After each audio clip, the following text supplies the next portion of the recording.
Hi everyone, my name is Amy, and in this video, I'll show you how to add the Poppers button widget to your WordPress website. Button widgets can help you guide visitors to important pages, highlight offers or calls to action, and make it easier for users to take the next step on your website. So let's get started. First, go to your Popper dashboard. Then click on Websites. After that, click on Add New Website and enter your WordPress website link.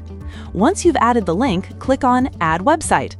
Next, go to your WordPress dashboard. In the Plugins section, search for the Popper plugin, then install and activate it. After activation, click on Popper from the left sidebar. Then check your email and click on Save Account Email. Now go to your Popper dashboard. Once you're there, click on Widgets, and after that, click Create New Widget. Now search for Button in the search bar and open the widget. After that, choose a layout according to your preference. Once the layout is selected, the widget editor will open. On the right side, you'll see the preview, and on the left side, you'll see the widget settings. In the Setup tab, you can change the content. You can make the button icon only, and if icon only is disabled, you can also change the button text, add subtext, and upload a custom icon. Next, in Widget Layout, you can use the button as an embed or floating widget. If you select floating, you can also change the position of the widget.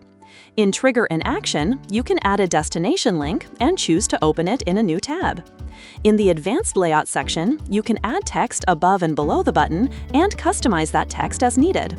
Then, in Templates, you can change the button template.